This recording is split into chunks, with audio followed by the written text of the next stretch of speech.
Inertia, passiveness, and fear stop many from finding happiness, achieving their goals, and fulfilling their purpose in life. One psychologist is hoping to change that with her message of power and personal responsibility.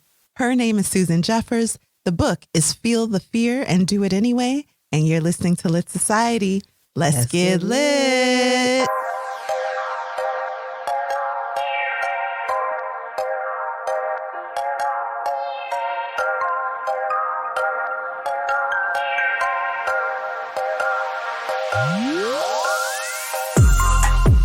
Hi, readers. This is Kari. And this is Alexis. And you're listening to Lit Society, a show about books and drama. How are you doing? Oh, I'm doing well. Yeah, good. Shall I tell you about things that I've done this week? Please, tell me. So I got to tell you, I like ping pong, and there's a ping pong board at our office. That's what I expected you to say. So listen, they had a competition on Friday, a tournament. And it wasn't major. A ping pong tournament. Yeah, ping pong tournament. With lawyers. Or Folks whoever works in the building. Whoever wanted to do it. This wasn't our specific Wow, this firm. sounds like so much fun.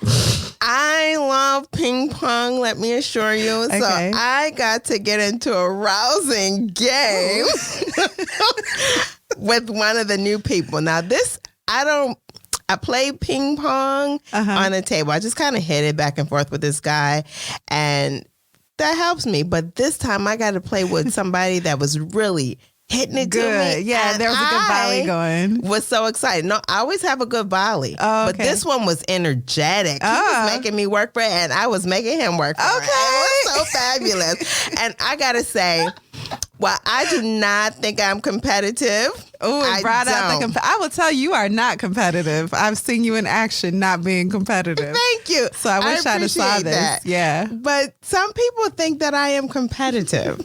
I can assure you they think that. But I don't think I am. I just like to have fun. I don't mind losing. I just like to have fun. And I got to tell you, it made my Friday. How did these people get so good at ping pong? Oh, so the guy that I was playing with, he was like, I played in a tournament not too long ago. You know, it's a thing now. Like there are ping pong places, bars throughout Chicago. Yeah, now. and I love, I only been to one. There's one like near your job. Yeah. I can't wait to go there now. Now that I'm in. I feel like I took you there once, but we only drank. We went to a different one. Yeah. Yeah. Anyway, that. Okay, I can't wait. But how was your week? It was good. I didn't do anything that exciting. My mom's gone. Okay. She flew back home. So I've been, trying to get my health back on track, eating more vegetables. Did you eat those carrots? You never brought me any carrots. Ooh. You gave me some sweet pickles in a jar, which I did eat. Thank you. And carrots. You didn't give me carrots. I put carrots in the bag with the pickles. With the pickles? Yeah. Oh, okay. I'll make some carrot soup out of them then. I love Moroccan carrot soup. Wow. So, yeah, that's been my week. Just eating vegetables and trying to undo all the damage my mom has done with her excellent home cooking. Trying to clean for myself now. Meat on meat. Meat on meat. She was so sweet. She cleaned for us while she was here. It was like a maid. I want one of those. So we gotta wash our own dishes now and clean our apartment. It's back to normal. Yeah. Yes, difficult. But anyway, this book that we're featuring this week is all about feeling the fear and doing it anyway. And we're gonna bypass our theme of the week because this book is the theme of the week. Feeling the fear and doing it anyway. What does that mean and how can we do it? Before we proceed, Alexis, can you tell us a little something about Susan Jeffers? Let me get started. Okay. Susan, she got married at 18, right? She had a son and a daughter, but couldn't settle down as a suburban housewife. Okay. And she started being increasingly unhappy and bad-tempered. She told interviewers that what she was missing was a life. Okay? Well, she got married at 18 and had kids. Yeah. I can see that. So breaking from Pre-Feminist Conventions, she went to university, took up the degree and a doctorate in psychology, and then felt the fear, quote, Of progressing in her career or something. And then left her husband of 16 years as her career was taken off. Mm-hmm. She divorced, took the children, but 6 months later, while she was away at summer camp, she called her ex-husband and said, you know, hon, I think I'm leaving the house today, and everything in it is yours, including the children. Sorry to this man. Yeah. Who told this story? She told this story? Mm-hmm. She gave up her children? Quotes. These are quotes behind these thoughts, yes. Okay. Her divorce has been said to be one of the most empowering experiences of her life because it pushed through the pain and found her own independence, because she pushed through the pain and found her independence. Out of this birthed the book, Feel the Fear. I'm sorry, why did she leave the kids? I think everybody was holding her back. Okay. So she doesn't explain that, but I got a little more. More. Okay, please. Okay. So, because I'm going to need an explanation. There's no explanation for that, honestly. So anyway, she decided she's going to write this book, and she had trouble finding a publisher. She got a rejection letter that said Lady Di could be bicycling nude down the street giving this book away and nobody would read it. I heard that. I thought that was a little extreme. Like, that is extreme. That is extreme. She's mean. But her first book was published in 1987. That is Feel the Fear. And it sold 15 million copies in 100 countries, including 1 million in the UK. It's held as a classic feminist literature and a call. This is feminist, arms. This book. So I really think perhaps that title is placed on this book because the author is a woman. If a man had written this book, it would not be a feminist, Entirely. Got so, and it's considered a call to arms for women not to be held down by tradition or paralyzed by that tradition of but get a life, get a career. Outside of the home. Outside of the home, yeah. She actually has written 17 other books, self-help related. Mm-hmm. So that's my thoughts on her. Thank you. I'm still hung up on leaving your kids and calling your husband like, hey, I think everything in the house is yours, including the kids. Because initially she took the kids and left, and she's like, well, I'm going to go. I don't want to do that anymore. Okay. Wish you had told me that before I read this book. Well, can you give us a synopsis of the book? Sure. I'm going to make it really brief. What stops you from progressing? What fears do you hold? Susan Jeffers has the answer and invites you to take a deep dive into the dynamic techniques for overcoming your fears and living the life where you can say, I can handle anything. Thanks. We're going to take a break now.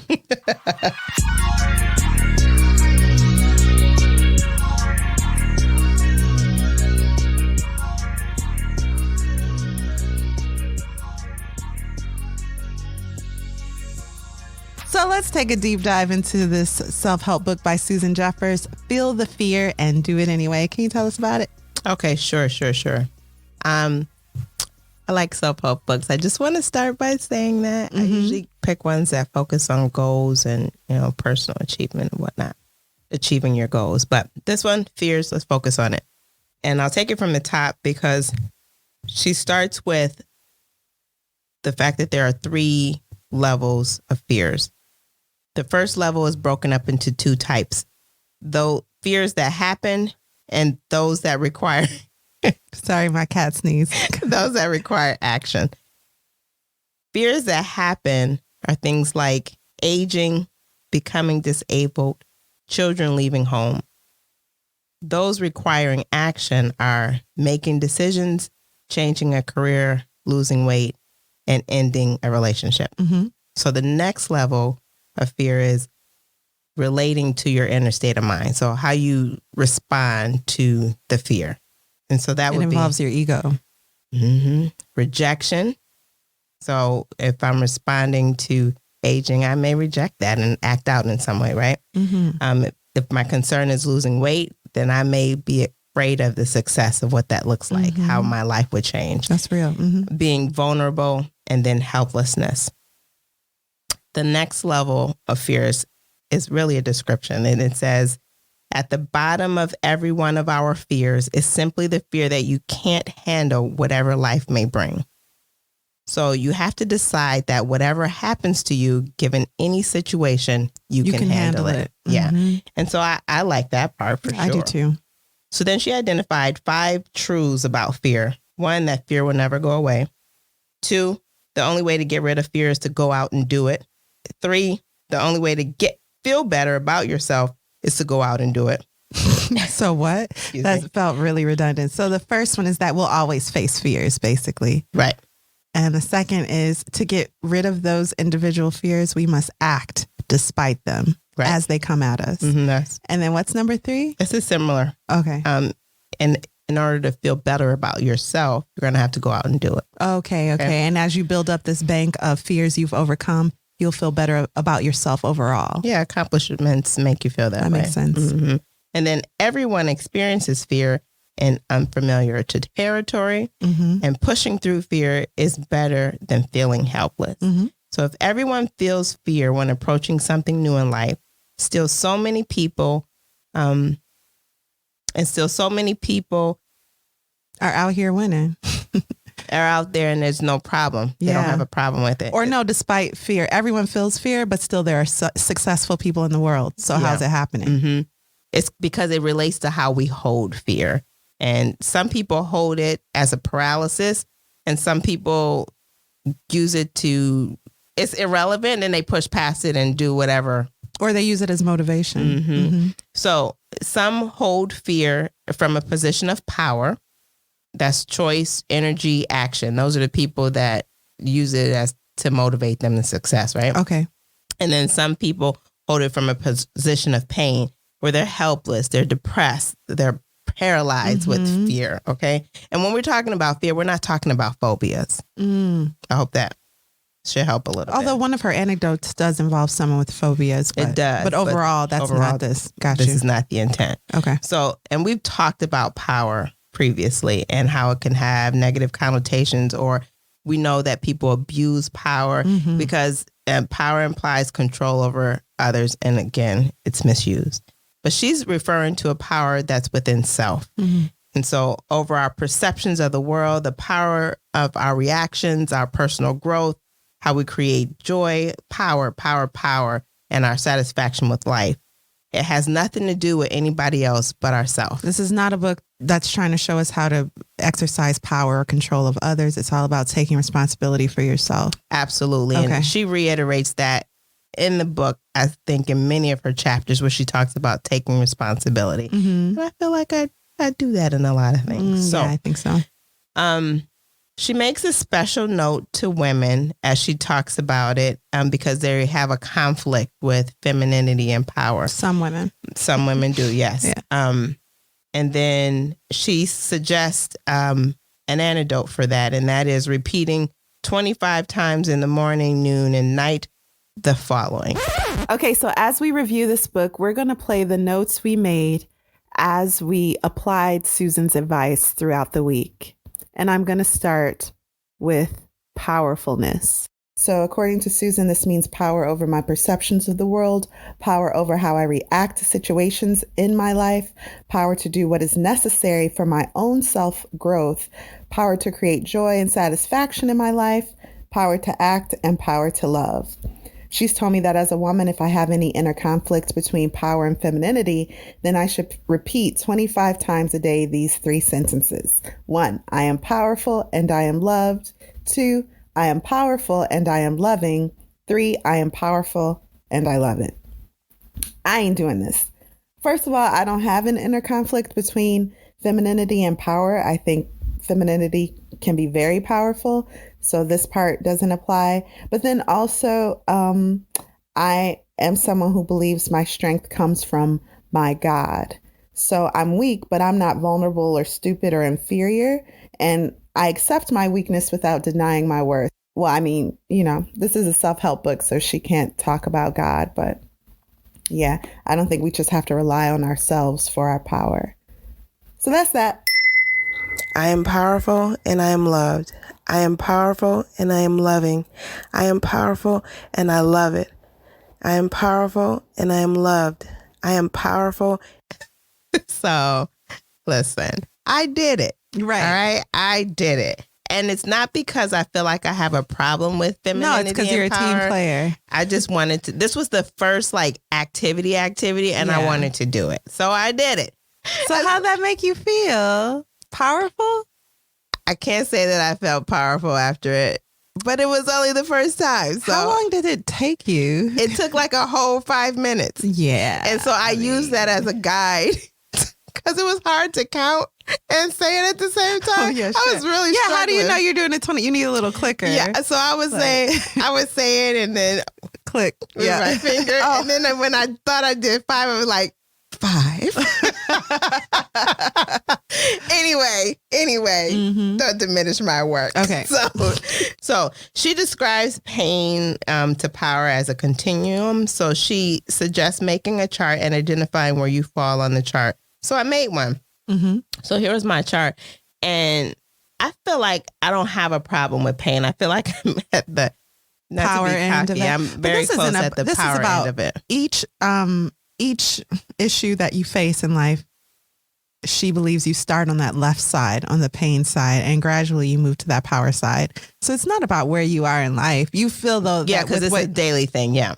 Yeah. So you feel, you're saying though, with the projects you have in front of you now, you are on that power side. Yeah, I don't really start at a place of pain. And personal goals too. You're on the power side. Yeah, you start on the power side. Yeah, I started at the close end. There's some struggle, but I'm really trying to get to that other power end. So I'm just one notch away, and I need help getting over that punch. You know what I mean? Yeah. All right.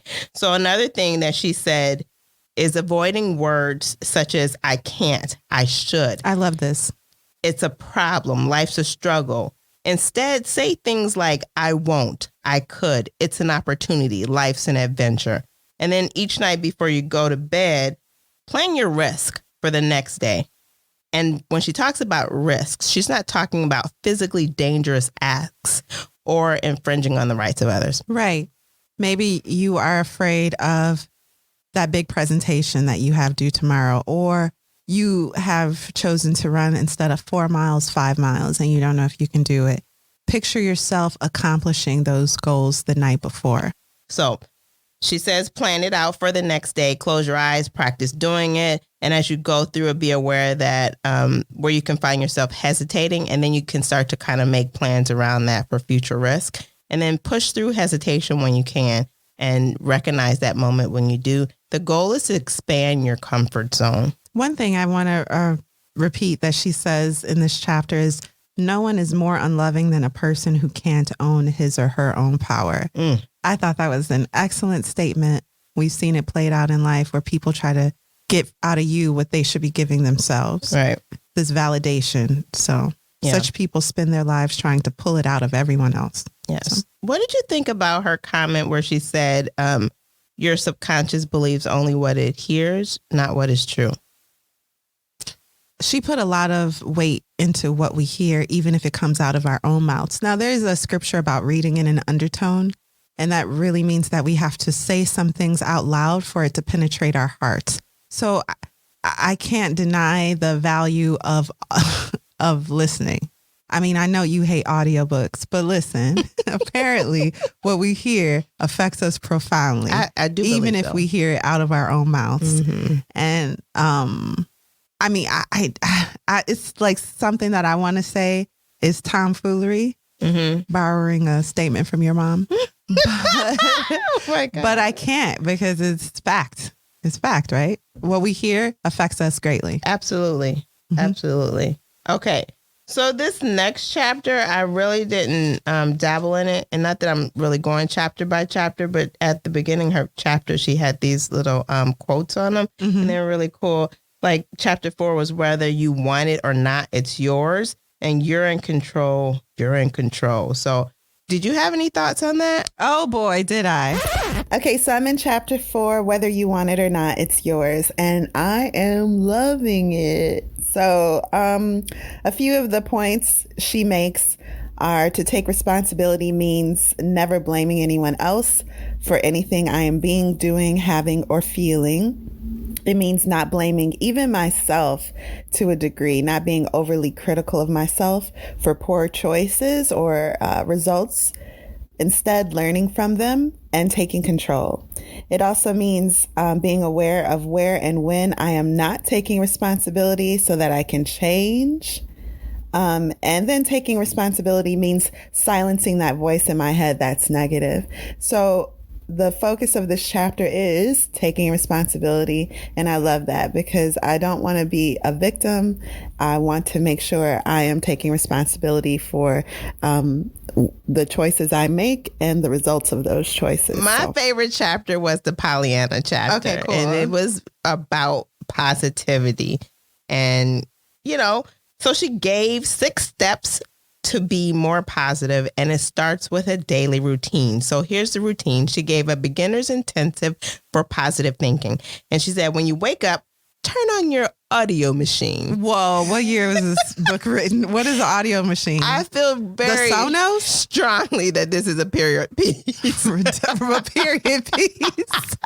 Because so many of the things she references takes you back to the 80s. Antiquated, seriously. Yeah. Mm-hmm. Anyway, so she says, turn on your audio machine and press play. So because you picked out some affirmation or some reflection recording from somewhere. Okay. And she says, play that, lie there, close your eyes, and let the powerful and loving thoughts sink in. Okay. Get out of bed. Pay attention to the positive quotes you've surrounded yourself with. So unlike sticky notes or something you've put everywhere, or what? It is sticky notes. Okay.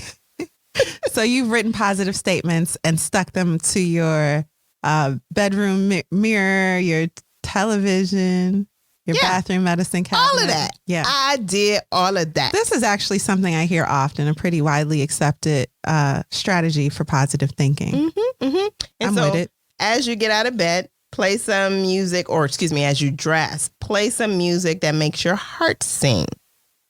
As you dress, repeat your affirmations you've chosen for the day. She says, no TV, no news, no radio. So I thought she took it a little far now. Do you watch the news? I watch the news every morning. Alexis. Every single morning at 7. I make sure that I turn the TV on at exactly 7 o'clock so that I can hear the 90-minute round the world. Wow. Okay. There's you don't do W words. World. That thing. So I can hear that 90-minute clip.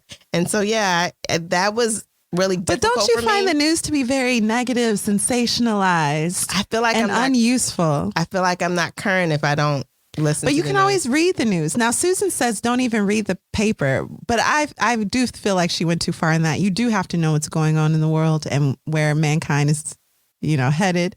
But you don't have to watch it. The news is violent, it's graphic, and it's depressing.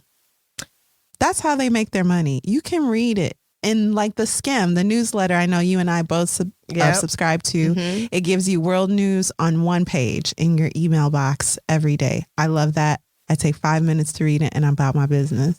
Well, I'll try to do that because as I went the week, I did not watch the news. I did feel some type of way about it. You felt better, or I can't say I felt better. I missed the news. You missed it. Okay, let me shut up. Go ahead and watch your news. And she said, sad. If you exercise, say some exercise affirmations. So I did that. Okay, cool. I can feel the energy coursing through my body. Ecstatic stretches is not ready, not yet. I am creating a beautiful day.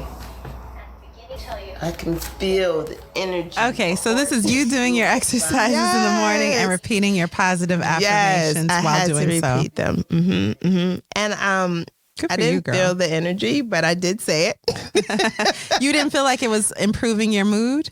No, I was tired. It was too, I'm going to say this. This was exhausting. Yeah. It was really exhausting. I woke up, I listened to this clip on YouTube that I found for like 11 minutes and I laid there.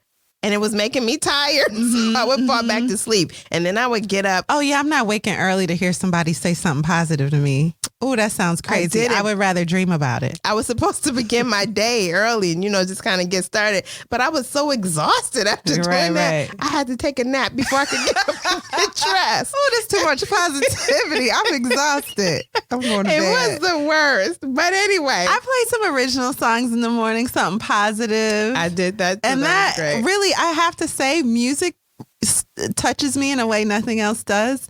And I felt like that helped me carry positivity with me all day long. No, I will say that was awesome. That is the best part of it. That alone is the best part of it. So she also says, listen to affirmations as you go to work. Look for positive messages that you've placed. So you would have made some sticky notes, and I did that. And she said, pick an affirmation and write it in your diary. Give yourself a fix throughout the day. And my fix is repeating the 25 Power to Femininity quote. I'm powerful and I am loving. Why though? How long does that take you to do? It takes a whole 5 minutes. Oh my goodness. Mm-hmm. Girl, I did it, but it was a struggle. I couldn't do it in the middle of the day. I kept forgetting about it. So, but I tried. That's for people who don't think women can be powerful. You're not that person. No, I'm not. But you were doing it because Susan said do it and you're trying it out. Mm-hmm, okay, cool. Mm-hmm. I think it was part of my positivity thing. Positivity. Yeah. Mm-hmm. And then she said, before you go to bed, put on a relaxation tape. Spotify makes great playlists for relaxation. They have an ambiance one, a sleep time one. You don't like those? I don't think so. Have you tried Calm, the sleeping app, or the relaxation and meditation app? YouTube has all of these. I could just hit that. So cheap. I am. Okay. Not really, but I am. But you could get like different types of thunderstorms. I can Calm. get that on YouTube. Okay. It's a real thing. Okay. So I did that for several days. Mm-hmm. And so let me just let you get some of my reflections from the first day. So we're at the end of my first day. I started the day with the morning affirmations. I woke up and immediately turned on my morning affirmations and listened to those. And then as I got up and went to the bathroom, I read all the affirmations on my TV or positive expressions. And then I went in the bathroom and I had some more positive expressions. And then I played some uplifting music this morning. And I felt like it was, I had an air of positivity upon me today. And I thought about being positive. It was like constantly on my mind. Even my day, I'm usually consumed with work, but reflections of positivity came to me. And so when I had a call today, and I feel like normally I would have an air of irritation, I didn't have that irritation. I instead had an air of positivity. So that's day one, and we'll see what the next few days brings. So you had some positive affirmations in the bathroom? Is that code? No, it's not code. Okay. I actually had some sticky notes on the mirror. Oh, yeah. Clarification. Mm-hmm. Okay. Well, I also was trying to be positive, and it went a little something like this. Okay, so in the Pollyanna chapter, Susan emphasizes how many see negative thinking as authentic and real, and being positive or quote unquote overly positive is seen as inauthentic.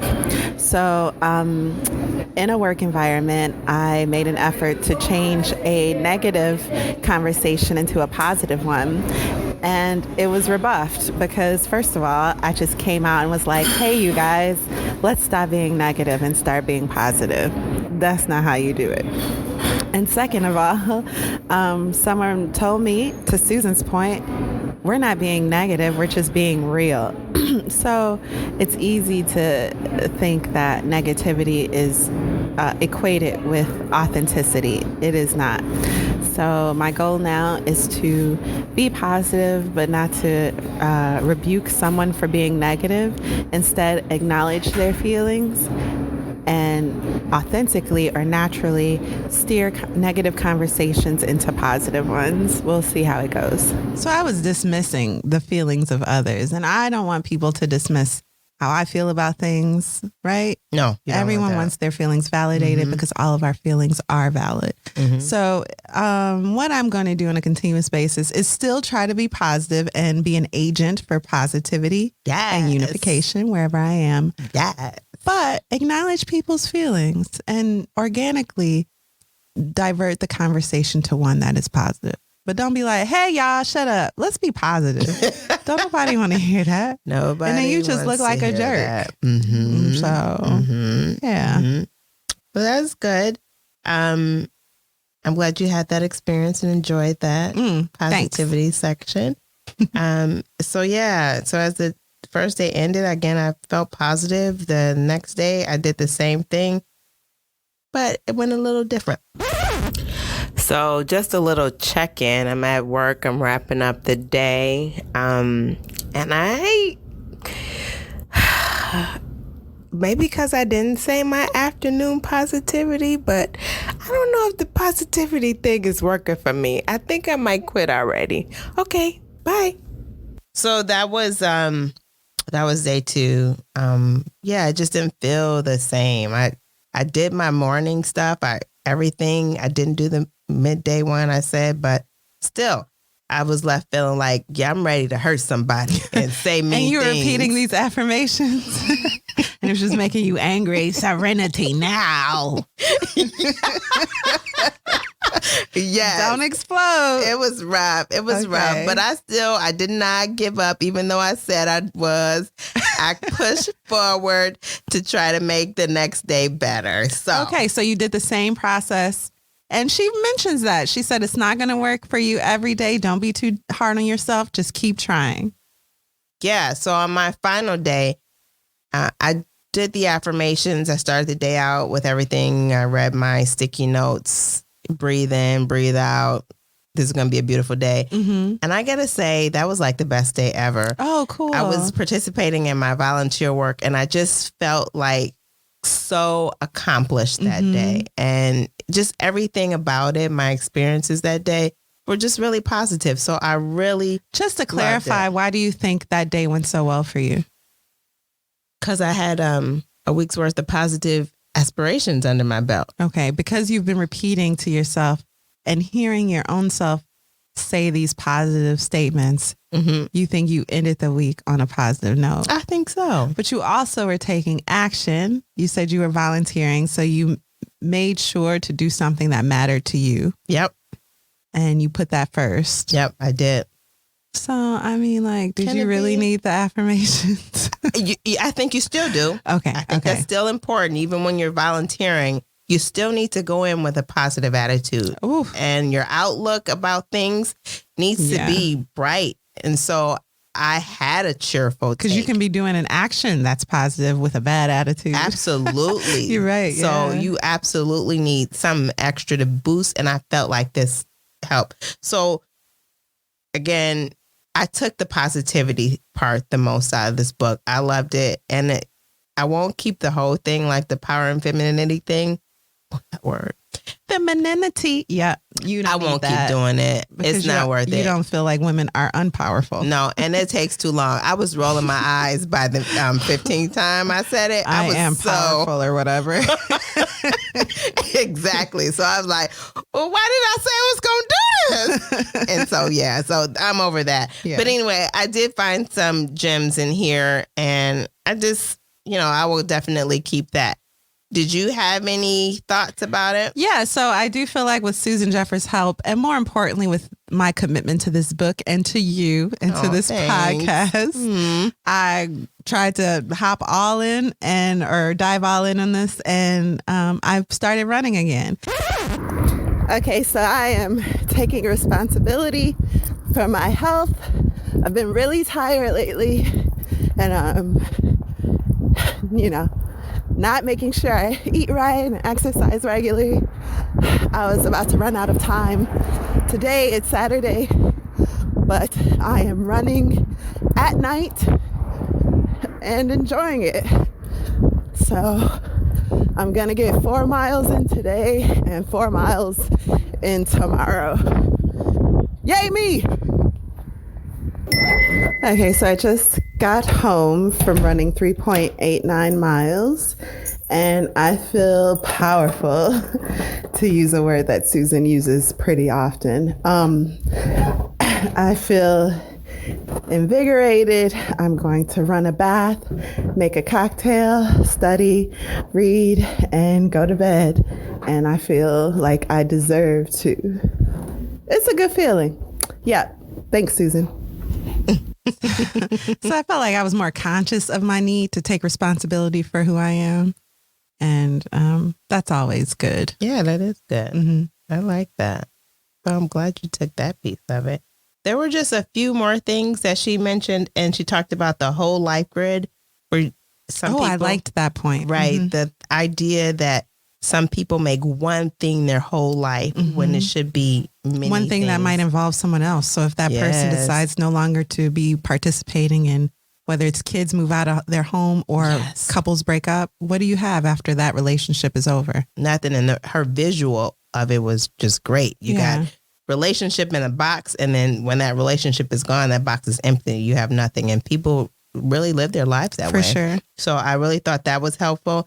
And then she had a part about giving thanks. So she said, make a list of Well, I the want to people. go back because the remedy to a life that only has one thing is to fill it with other things Yeah, I'm sorry. that are not contingent on others. Right. So whether it be a project you're passionate about or a way to devote your time to others, giving to others, use every moment of your life to its full, and don't just make it about one person or one thing.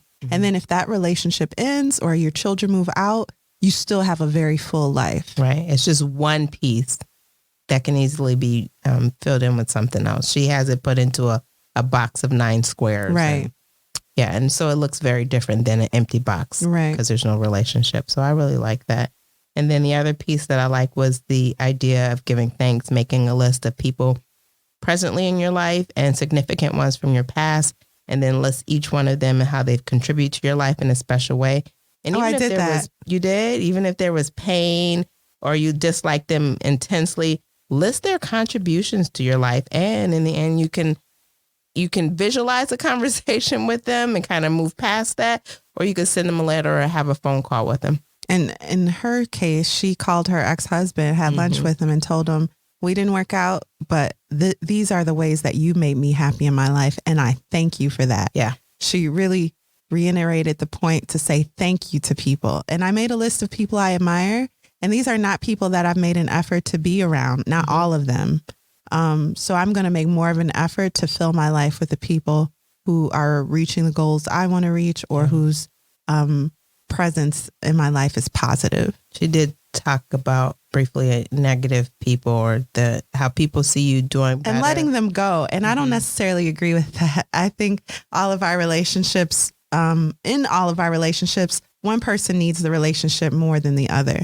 And that can go back and forth. Like in a marriage, there are times when I may need my husband more than he needs me immediately, and vice versa. In a friendship, sometimes, you never want to let someone else bring you down, right? Or divert you from fulfilling your purpose in life. But some people need you more than you need them. I do not think you turn your back on those people. You monitor your interactions with them so as to not depress yourself. Exactly. But you got to be there for people. That's not fair. You can't just leave your kids and tell your husband they your kids now.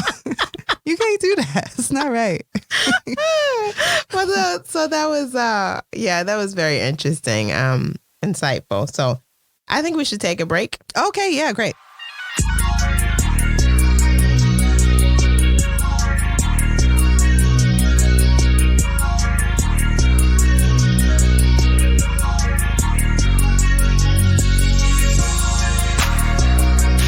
A couple other points that Susan expounded on in her book to fully round out this feel the fear thing, but I didn't feel like they applied to me. Okay. I didn't feel like I needed to use them. Same. So I just let them go. So I just focused on the positivity because that was stand out to me.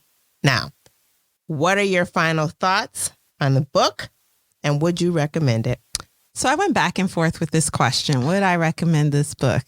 Because there were points she made, especially about taking responsibility. And I don't think anything she said was groundbreaking, but seeing it on paper and repeating it to myself out loud, I do think did good. For example, I know I should run regularly because that's something I don't want my body to lose the ability to do. But that don't mean I'm going to do it. And I'm not a negative person, so I don't have a cheddar box in my head going, you won't be able to. I have another box in my head going, girl, just relax.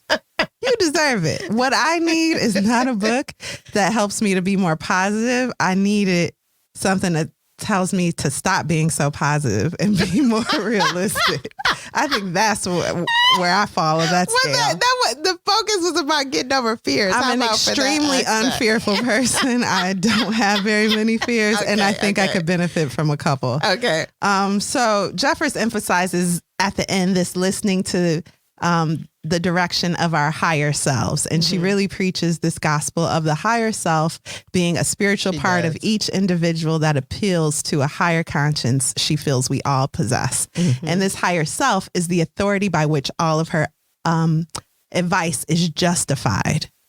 So that's a problem to me, because that to me sounds like listening to where your heart leads you. And the heart is treacherous. It can be dangerous. So that that last chapter, those last two chapters really felt to me like bad advice.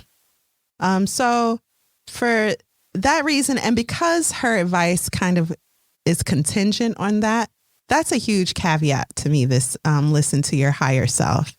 And so for that reason, I would not recommend the book. Also, like I said, these thoughts are not groundbreaking to me. The idea that you feel the fear and do it anyway. We know that courage is action in the face of fear. That whole sentence is this book. You could say, I could tell someone, hey, act despite fear to reach your goals.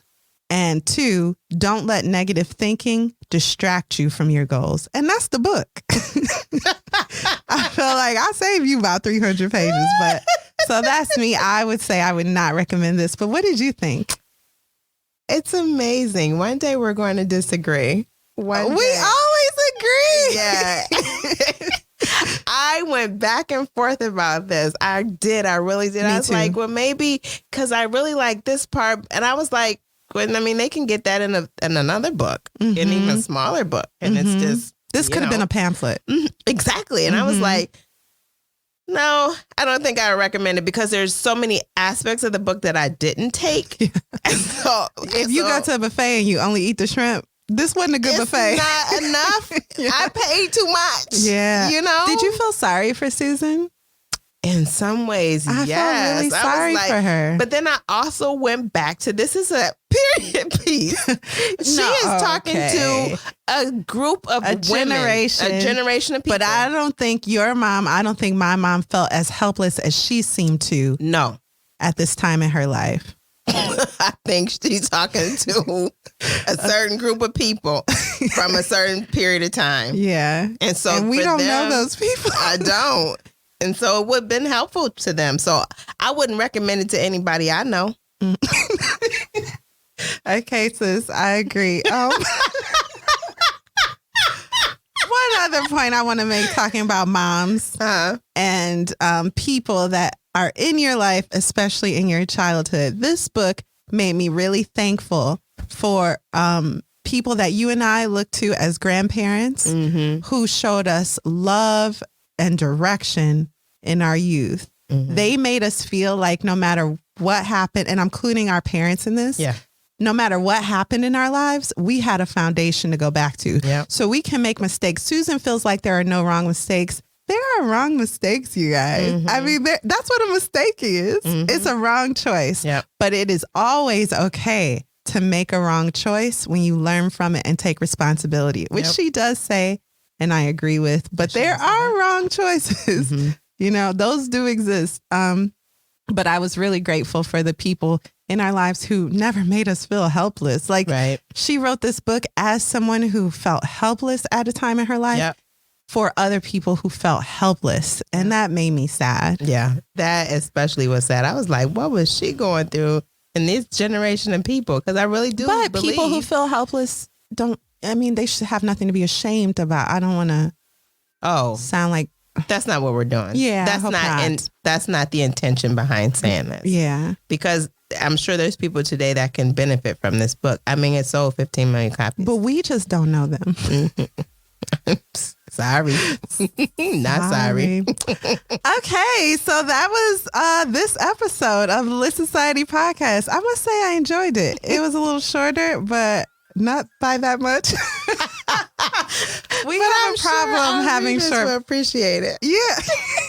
We can't do short shows, guys. Sorry, we tried. We did try. Ooh. Okay, so next week we're reading another book, and it is called The Warmth of Other Suns, The Epic Story of America's Great Migration by Isabel Wilkerson. I think I'm getting that right. I'm excited about that. I mean, this has been on our list forever. Mm-hmm. I recommended this book, and it's taken me forever to get to it. So I'm happy we're finally able to get to it. I don't know nothing about it, so I look forward to it. Ditto. So it should be fun. Yeah, it'll be great. Well, thank you for listening to this episode of Lit Society Podcast. You can hear Lit Society on Apple Podcasts, Spotify, and all major podcast providers. Visit litsocietypod.com to sign up for the world's best free newsletter if you have not already. And until next time, read something. Please read it. Oh, God.